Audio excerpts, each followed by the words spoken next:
Bismillahirrahmanirrahim. Assalamualaikum warahmatullahi wabarakatuh.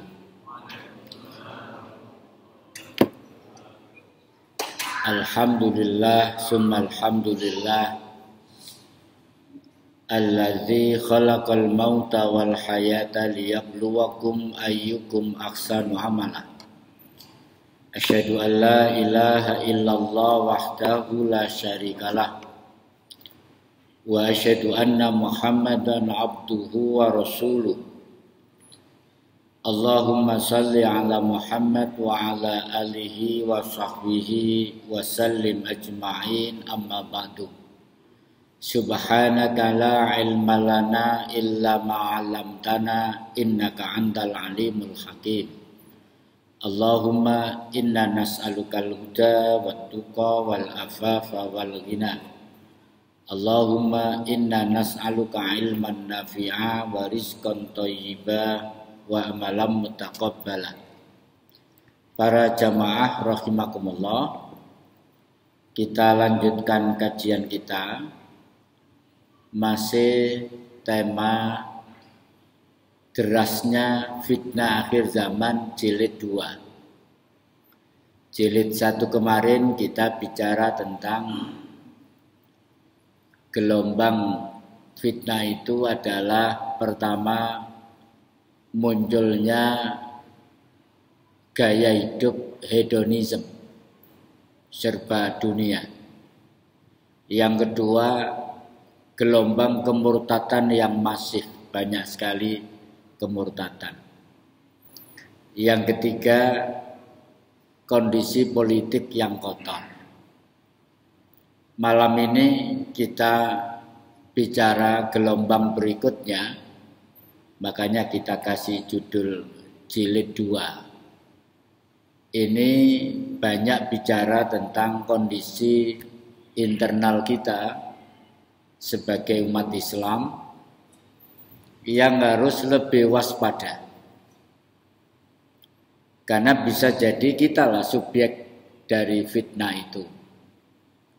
Saya berangkat dari hadis sahih riwayat Imam Baihaqi tentang hadis nubuwah, tentang prediksi Nabi tentang kondisi akhir zaman.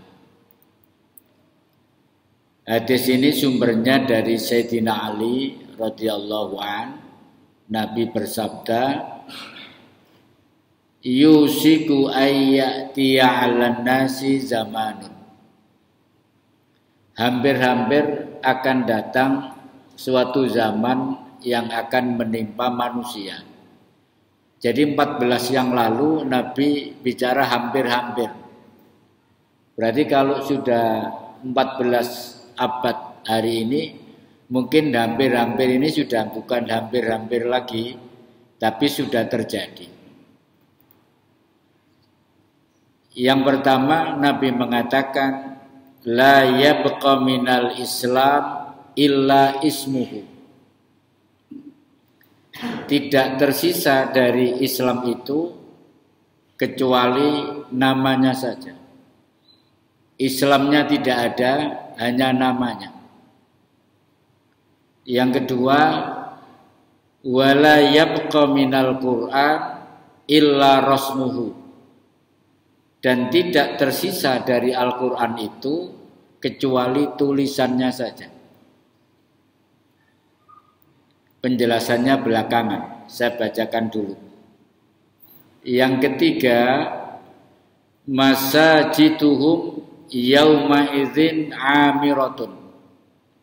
Masjid-masjid dibangun dengan megah, atau orang-orang berlomba-lomba membangun masjid yang megah. Wa ya kharabun minal huda, tetapi di dalamnya tidak ada petunjuk. Yang keempat, ulama'uhum syirrun man tahta adimis sama. Dan ulama mereka adalah makhluk yang paling buruk di kolong langit ini. min ihdihim takhruju fitnah, dari dirinya ulama itu muncul fitnah-fitnah. Wa fihim ta'udu, dan fitnah-fitnah itu akan kembali kepada diri ulama itu. Ini kan agak mengerikan para jamaah sekalian ya, kalau kita pahami ya. Ini fitnah yang sesungguhnya akan terjadi dan kita lihat, dan bagaimana cara mengatasinya ya nanti kita diskusikan. Baik, yang pertama Nabi mengatakan la yabqa minal Islam illa ismuhu, tidak tinggal Islam itu kecuali namanya. Islam itu apa? Islam itu agama. Agama itu apa? Undang-undang. Jadi Islam itu punya fungsi sebagai undang-undang yang mengatur kehidupan manusia. Karena manusia itu yang menciptakan manusia, ya yang mengatur kehidupan manusia itu, ya yang menciptakan itu. Kemudian menurunkan agama Islam sebagai pedoman hidup dan undang-undang hidup. Kalau yang membuat undang-undang itu sesama manusia, pasti subjektif. Maka yang dibikin adalah undang-undang itu menguntungkan objeknya, merugikan objeknya, menguntungkan subjeknya. Jadi coba kita telaah sedikit. Apakah Islam itu betul-betul membumi menjadi undang-undang kehidupan kita hari ini? Kalau soal ibadah, ya pure kita Islam. Soal nikah, Islam. Tapi apakah Islam kita hari ini itu berlaku ketika mengatur ekonomi kita? Apakah sistem ekonomi kita sistem ekonomi Islam? Ya sebagian. Adanya bank syariah. Kemudian apakah kehidupan berpolitik, cara memilih pemimpin, bagaimana meletakkan jabatan ABC, apakah sistem politik Islam? Kalau kita baca literaturnya ya tidak. Misalnya buku yang mewakili Al-Ahkam As-Sultaniyah. Kemudian pendidikan kita, apakah pendidikan Islam? Saya pikir enggak, sekuler. Sehingga mungkin prediksi Nabi, Islam itu akan ditinggalkan sebagian-sebagian. Jadi ibarat Islam itu tasbih begitu, maka akan talinya itu akan lepas, maka akan lepas 1, 2. Sehingga nanti sampai sistem kafir itu, orang kafir itu masuk ke lubang semut, kata Nabi, kita mengikuti. Itu maknanya Islam itu akan dipreteli keberlakuannya di dalam undang-undang mengatur kehidupan manusia. Jadi Islam tinggal namanya. Wis tinggal namanya, Islam ini ditambah. Makanya saya tidak setuju dengan terminologi Islam itu ditambah. Misalnya ada terminologi Islam moderat, Islam fundamentalis, dan Islam-Islam yang lain. Islam ini sudah sempurna, tidak boleh dikurangi, tidak boleh ditambah. Karena ada ayatnya itu. Yauma akmaltu lakum dinakum wa atmamtu alaikum nikmati wa raditukumul Islam madinah. Hari ini aku sempurnakan agamamu, aku sempurnakan nikmatmu, dan aku ridhoi Islam sebagai agamamu. Islam ya otentik Islam. Islam sudah. Kalau ditambah dengan istilah baru, ditambahi kalimat baru, atau dikurangi, malah mengurangi kesempurnaan itu. Apa enggak cukup Islam dari Allah yang cukup Islam itu? Kok masih ada syahwat untuk istilah itu kelihatannya kurang keren, kurang populer, sehingga ditambah tidak ideal, malah bukan sumbernya dari Allah lagi, ada sumber dari manusia. Jadi evaluasinya adalah apakah hari ini Islam itu membumi, mengatur kehidupan kita dari A sampai Z? Ternyata tidak. Maka ini butuh perjuangan untuk membumikan al-Islam itu supaya Islam tidak tinggal namanya. Islam dikenang sebagai namanya. Jangan sampai nanti ada kalimat begini, dulu di situ ada masjid dulu.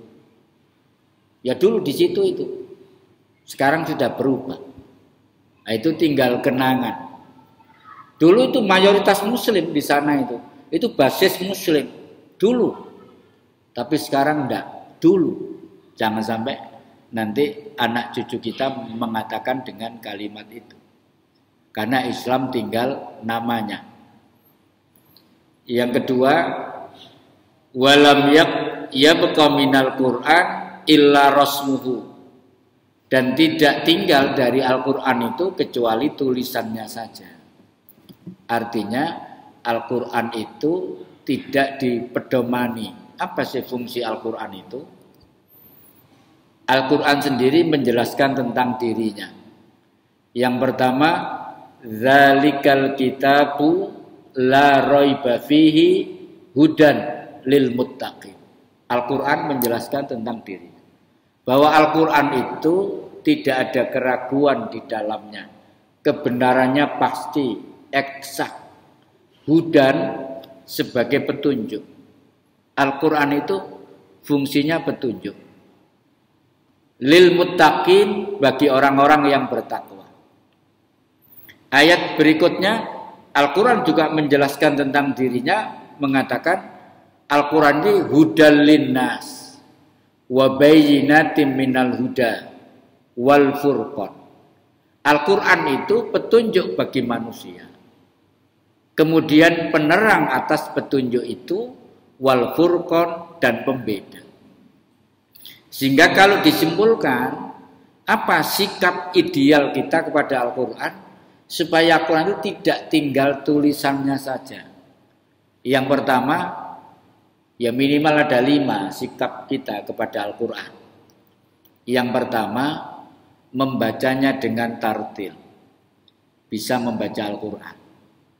Kalau ada orang Islam kok gak bisa baca Quran, ya keliru. Kalau belum bisa ya belajar. Ada tajwid, ada makharijul huruf dan seterusnya, sehingga bacaannya benar secara tajwid. Soal suaranya enak dan tidak itu tidak menjadi keharusan, tapi benar dalam kaidah tajwid itu sudah masuk. Jadi membaca dengan benar. Yang kedua, memahami kandungannya. Makanya membaca Al-Quran dengan memahami kandungannya itu meningkat dari tataran qiraah menuju naik 1 digit menjadi tilawah. Makanya ciri orang yang soleh itu orang yang membaca Al-Quran di waktu malam. Nah, kalau tilawah itu memahami kandungannya. Kenapa kau harus memahami kandungannya? Karena kalau kita tidak memahami kandungannya, kita tidak mampu menggali bahwa Al-Quran itu punya fungsi petunjuk. Petunjuk di jalan itu kan sama. Kita kan harus paham. Kalau nggak paham kan nggak tahu. Saya ke Solo misalnya. Ini keluar tolnya mana? Keluar saja Solo 3. Ada petunjuk. Kalau saya berangkat dari rumah sampai di Kletek itu ada 2 petunjuk. Lurus Surabaya, kanan Pasar Agro.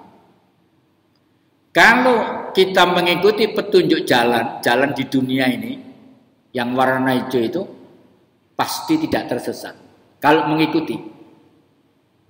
Apalagi petunjuk itu datangnya dari Allah berupa Al-Quran, yang Allah sendiri mengatakan Al-Quran ini adalah hudal linnas, petunjuk bagi manusia, pasti selamat, tidak tersesat. Jadi memahami kandungannya. Yang ketiga, mengamalkan isinya.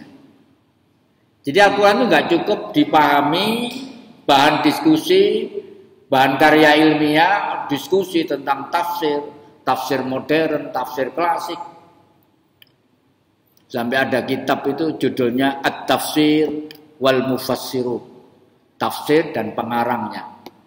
Ada ini tafsir Mu'tazilah, ini tafsir Al-Kasyaf. Karena tafsir bil ra'yi, tafsir bil maksud, macam-macam. Bukan hanya untuk itu, tapi untuk dibumikan, diamalkan. Itu sampai dulu ada jurnal namanya Ulumul Quran. Pimpinan redaksinya itu M. Dawam Raharjo, Profesor Doktor. Bagaimana mungkin orang yang tidak bisa baca kitab tapi pimpinan redaksi majalah Ulumul Quran? Banyak digugat, sekarang nggak bisa terbit. Nah, itu. Ya, Al-Quran itu setelah dipahami, diamalkan. Itu yang penting. Bukan diperdebatkan. Jadi khazanah ilmu tafsir itu memang perlu bagi orang-orang tertentu, memang dipelajari. Tapi goal settingnya itu ya diamalkan. Karena mengamalkan Al-Quran itu yang menyebabkan orang itu bermartabat dalam kehidupannya. Makanya Al-Quran disebut ruh kedua. Wa kadzalika auhayna ruham min amrina. Dan demikianlah kami wahyukan ruh. Ruh di situ bermakna Al-Quran. Min amrina, dari sisi kami. Artinya begini, ruh itu ada dua kalau pinjam istilahnya Ustadz Romrawi ya. Saya kebetulan mahasiswanya di jurusan tafsir IAIN Surabaya. Angkatan pertama, dulu tafsir itu di Fakultas Syariah. Gara-gara Pak Rum pulang dari Mesir, karena di Mesir Al-Azhar itu tafsir itu masuk Fakultas Usuluddin. Akhirnya dipindah dari syariah ke Usuluddin. Saya di jurusan akidah filsafat waktu itu. Ada doktor dari Mesir, saya tergila-gila lah, hebat ini ya.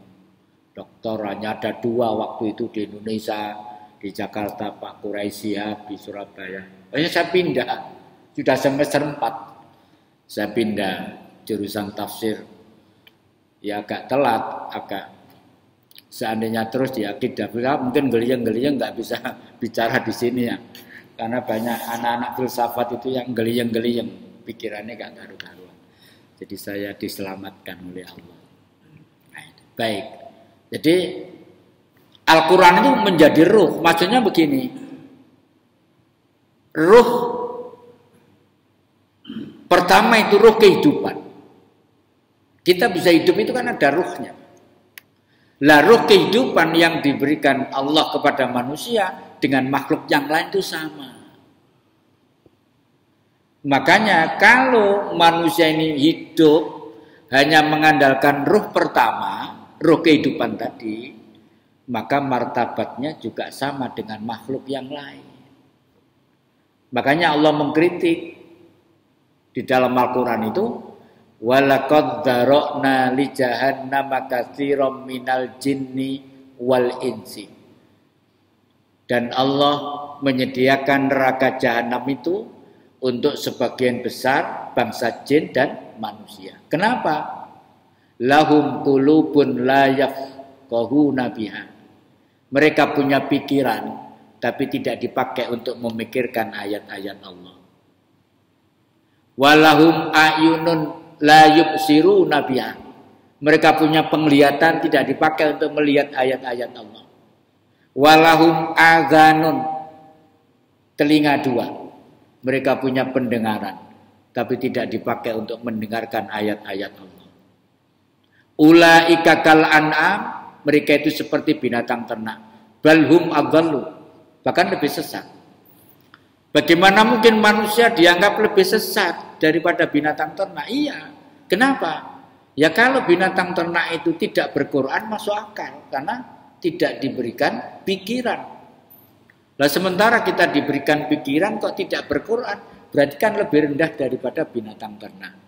Makanya orang itu baru bermartabat kalau Al-Quran itu difungsikan sebagai ruh kedua. Dia tidak bisa hidup tanpa Al-Quran.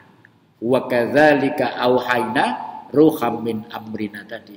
Jadi yang membuat orang itu bermartabat itu karena Quran ini.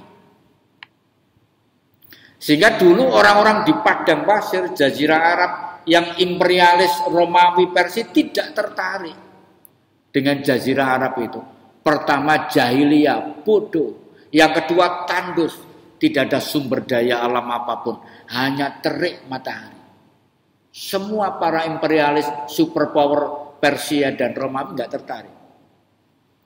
Tapi justru ketika Nabi diangkat menjadi Rasul, Al-Quran turun, orang yang biasa mengembala, yang jahiliyah tadi, dipoles dengan ayat Al-Quran sebagai ruh kedua, maka menjadi peradaban penguasa dunia 14 abad, 13 abad lah Islam berkuasa. Kenapa? Quran itu ketika dijadikan ruh kedua.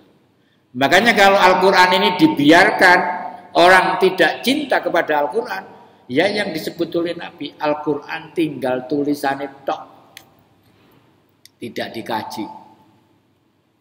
Bahkan ada yang cukup hanya membaca, ada yang cukup hanya menghafal, hafal Quran, tapi tidak dibuktikan dalam amal solehnya. Saya ini punya pengalaman agak Ustadz Misbahul Huda juga pernah bercerita ada sekian anak yang hafal Al-Quran direkrut di sebuah korporat, ternyata semuanya tidak mau. SDM-nya dalam tanda petik itu rendah. Saya itu ngasih beasiswa 2 anak hafal Quran, itu diterima ngajar di sekolah-sekolah bonafit, nggak kerasa.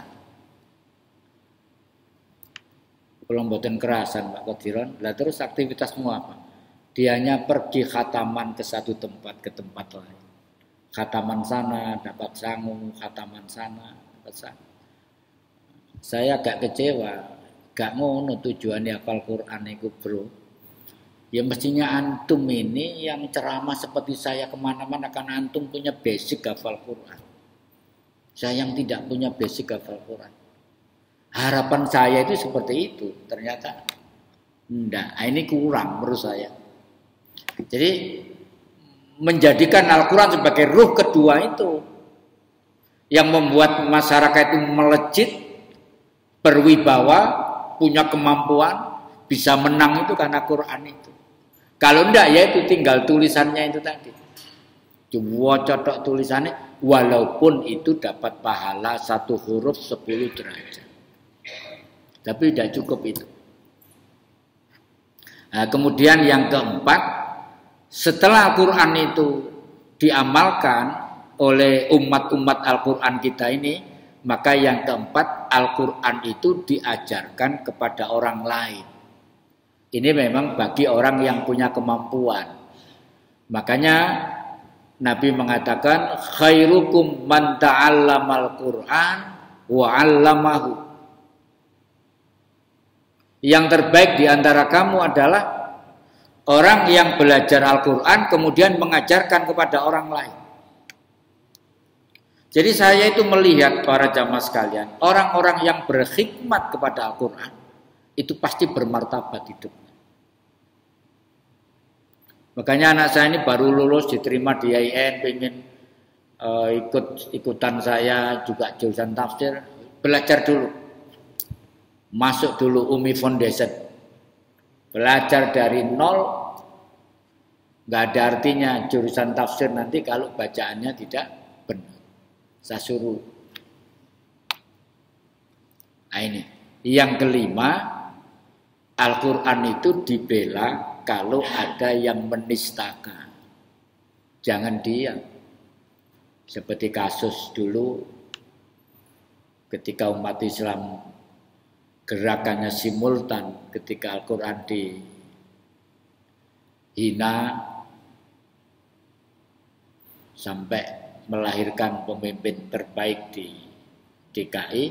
Nah, itu salah satu contoh bahwa Al-Quran itu nggak boleh dihina, harus diperjuangkan kalau ada orang yang menghina Al-Quran. Baik, ini yang kedua. Yang ketiga, para jamaah sekalian, ini juga patut kita prihatin ya.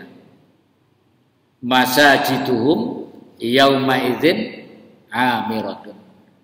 Masjid-masjid itu dibangun megah, berlomba-lomba membangun masjid, tapi wahya kharabum minal huda, tapi sepi dari hidayah. Insyaallah bukan masjid kita lah ini. Insyaallah. Dari sini kita perlu para jamaah sekalian sekali waktu coba googling fungsi masjid zaman Nabi. Bagaimana sih fungsi masjid zaman Nabi itu? Yang pertama jelas sarana ibadah, jelas sholat 5 waktu, menjadi gerakan sholat berjamaah, jelas itu, nggak bisa dipungkiri. Yang kedua, sebetulnya masjid itu adalah, kalau disimpulkan dengan kalimat pendek, masjid itu adalah pusat peradaban umat Islam. Makanya zaman Nabi masjid itu dipakai untuk menerima tamu-tamu negara. Zaman Nabi. Masjid itu dipakai oleh Nabi untuk menyelesaikan orang-orang yang sengketa, diselesaikan di masjid. Masjid itu menjadi rumah sakit orang-orang yang luka dalam perang, diobati di masjid. Masjid itu dipakai oleh Nabi untuk latihan perang, pegang senjata di masjid. Kemudian masjid itu menjadi transit penginapan orang yang pergi luar kota. Nah, sekarang sudah ada hotel. Dan masjid itu adalah menjadi perguruan Islam pada saat itu. Makanya ada istilah Ahlus Sufa zaman Nabi. Ahlus Sufa itu apa? Ahlus Sufa itu ada yang menolak itu ahli sufi. Tidak, Ahlus Sufa itu para sahabat itu belajar di masjid, kemudian tidurnya di teras masjid. Dia bawa bekal, bawa pakaian.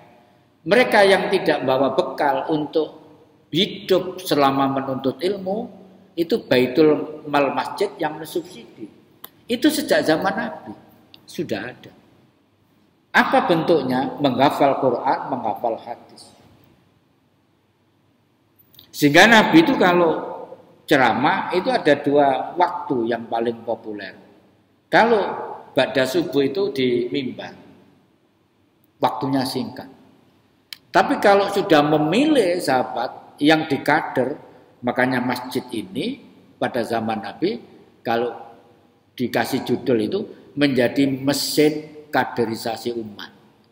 Nabi ngajar di sana, menghadap ke sana, itu waktunya mulai duha sampai duhur. Lahirlah Mu'adz bin Jabal, seorang ulama. Sahabat 4 khalifah juga ulama. Terutama Ali yang cerdas itu. Jadi masjid itu adalah menjadi pusat membangun peradaban umat Islam. Sehingga nggak boleh berhenti masjid itu sebagai sarana ibadah. Lah hari ini di negeri kita yang kita cinta ini, masjid itu banyak berhenti sebagai sarana ibadah. Marisa wis dikunci, Musafir sholat saja nggak bisa masuk. Lah masjid yang bagus-bagus yang menjadi tujuan orang studi misalnya di Jogokaryaan itu salah satu masjid yang ingin memfungsikan masjid sebagai pusat peradaban. Sampai di Masjid Al-Falah Seragen itu tamu-tamunya dimanjakan. Ada tempat tidurnya, ada kasur, 24 jam ada yang menjamu kopi apa. Memang saya buktikan iya. Anak-anak ada kasur yang tingkat ini. Nah itu artinya masjid itu juga punya fungsi sebagai layanan sosial. Tidak hanya sebagai sarana ibadah ansih. Gitu ya. Yaitu memang tidak seluruhnya bisa diterapkan. Saya ngajak 50 orang satu bis ke Masjid Jogokaryaan sehari semalam. Didadar di sana. Terutama oleh Pak Jazir itu, pulang di bis itu komentarnya macam-macam.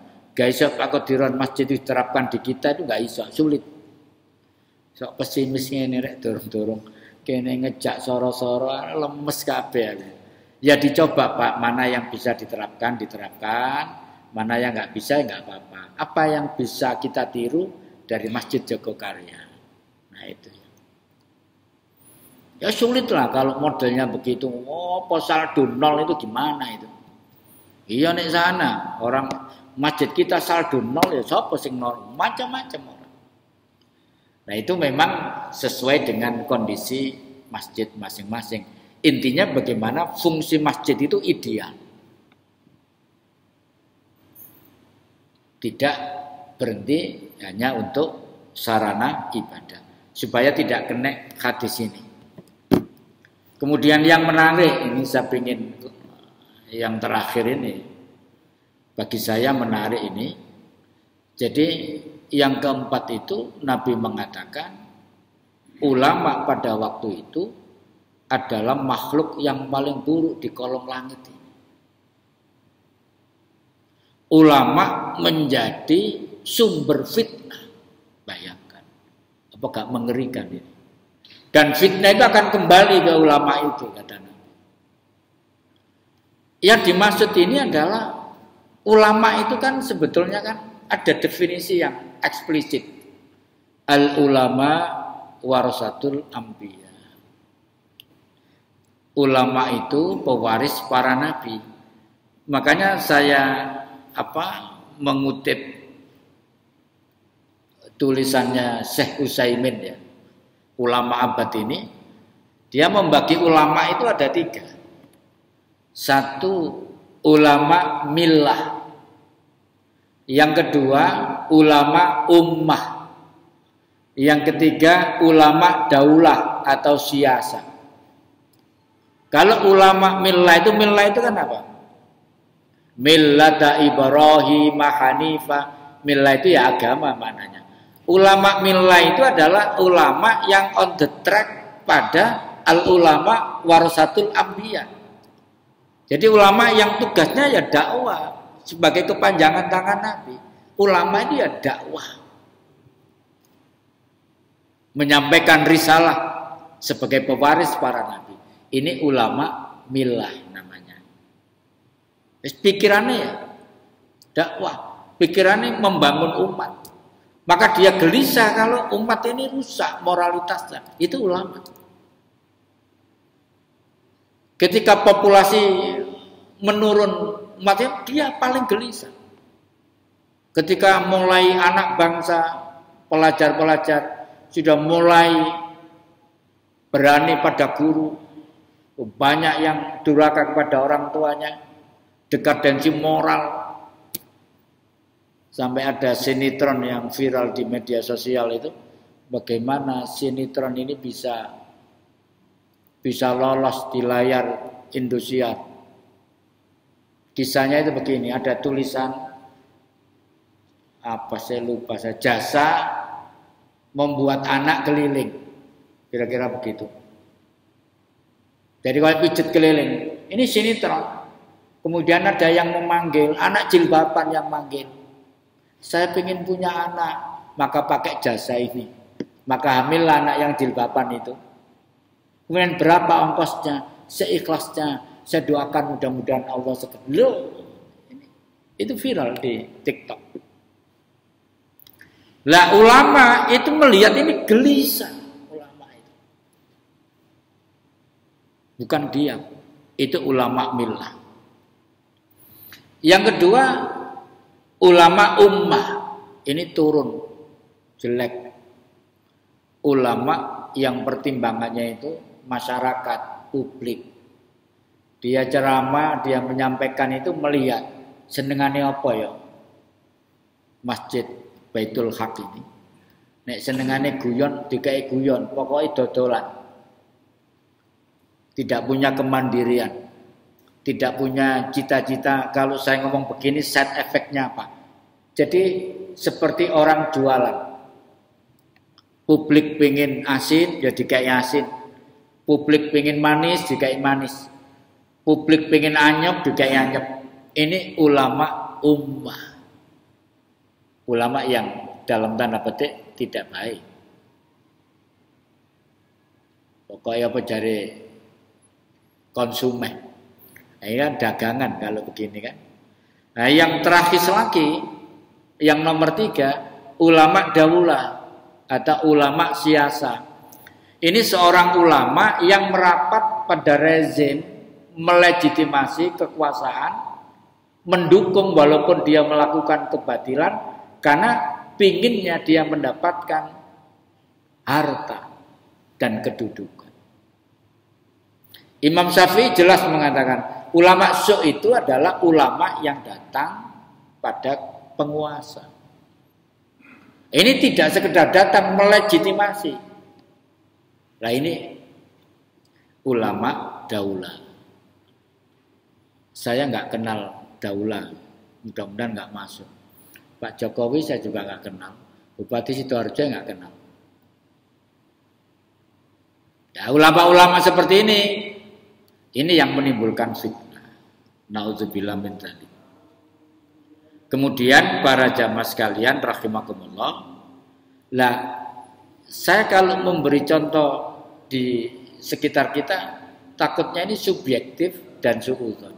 Allah memberi contoh yang bagus sekali di dalam Al-Quran, ulama yang model ulama daulah ini, ulama siasa ini, yang melegitimasi kepentingan penguasa karena dia menginginkan harta dan kedudukan. Namanya Bal'am bin Ba'urah. Hidup pada zaman Nabi Musa. Pada zaman Nabi Musa itu siapa rajanya? Fir'aun. Itu kalau di dalam Al-Quran dikisahkan panjang, mulai surat Al-A'raf 167 ke bawah.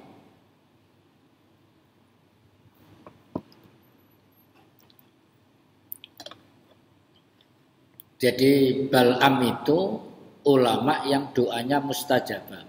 Setiap berdoa dikabulkan oleh Allah. Kemudian suatu kali di kawasan Bal'am itu datanglah Nabi Musa dan Imran. Imran itu ulama Bani Israel dengan pengikutnya menggelar tenda.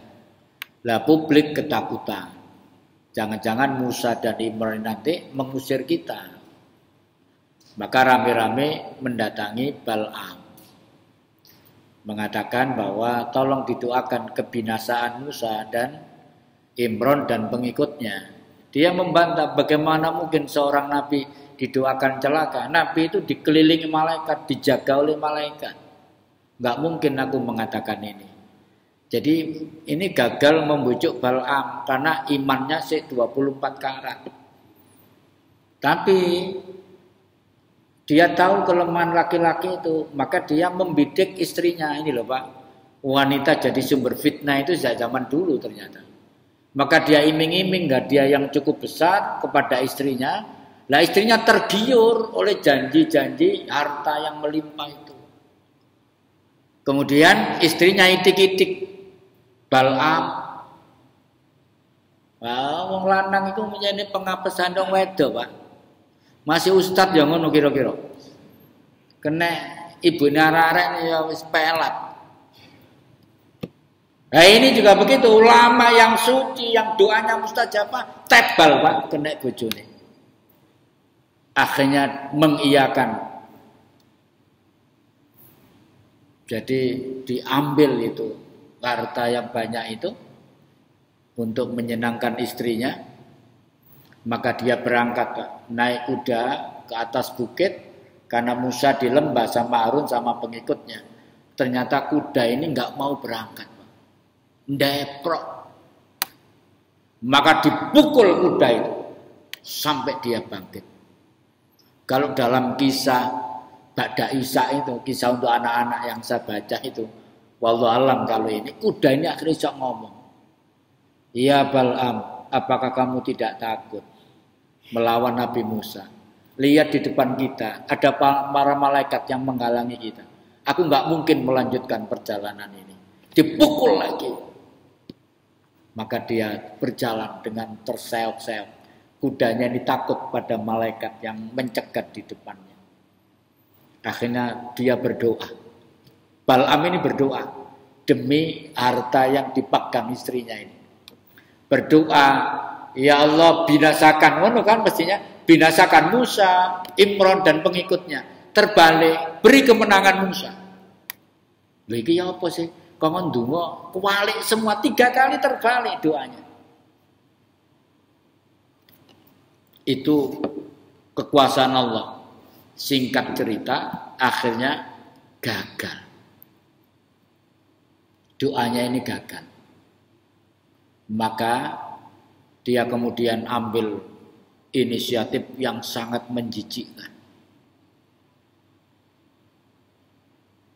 Saya memang gagal, tapi kalau ingin mengalahkan Musa, Harun, Imran di kawasan itu, maka pilihkan wanita-wanita cantik. Wanita betul-betul menjadi sumber fitnah. Wanita cantik ini disuruh lalu lalang di depan tenda-tenda Musa ini. Pada waktu itu Musa dan Harun tidak di tempat. Maka sebagian besar terjadi perzinahan di tempat itu. Itu keberhasilan Bal'am. Doanya tidak dikabulkan, tapi agenda liciknya itu berhasil. Maka Bal'am kemudian dinas oleh Allah di dalam surat Al-A'raf ya ayat 176 disebut begini, famasaluhu kamasalil kalbi. Perumpamaan Bal'am itu seperti anjing. Bayangkan anjing itu, ulama dijuluki anjing oleh Allah yang menciptakan Bal'am itu. Intahmil alaihi yalhas au tatrukhu yalhas. Anjing itu kalau kamu halau, dia menjulurkan lidahnya. Atau kalau kamu diamkan, dia juga menjulurkan lidah. Jadi ulama yang melegitimasi penguasa itu, yang profilnya ada di dalam Al-Quran, yang bernama Bal'am itu martabatnya turun seperti anjing. Ini para mufassir ada yang mengartikan itu bahasa metafor, sifatnya seperti anjing. Enggak, Ibnu Katsir enggak. Ibnu Katsir mengatakan memang Bal'am saat itu lidahnya menjulur sampai ke dadanya sejak peristiwa itu sampai dia mati. Karena bagian dari peringatan dari Allah. Na'udzubillah min dzalik. Dan ulama yang seperti ini itu diwanti-wanti dari hadis tadi sebagai gelombang fitnah akhir zaman, munculnya ulama seperti Bal'am yang senengane mendekat penguasa, kemudian melegitimasi penguasa, walaupun penguasa itu zalim, dia tetap melegitimasi karena pingin harapannya apa? Harta dan kedudukan. Kalau sudah seperti ini, maka kita harus berhati-hati, minta petunjuk agar ditunjukkan jalan yang lurus. Gitu Pak G. Demikian yang bisa saya sampaikan. Mohon maaf atas segala kekurangan. Billahi taufik wal hidayah. Wassalamualaikum warahmatullahi wabarakatuh.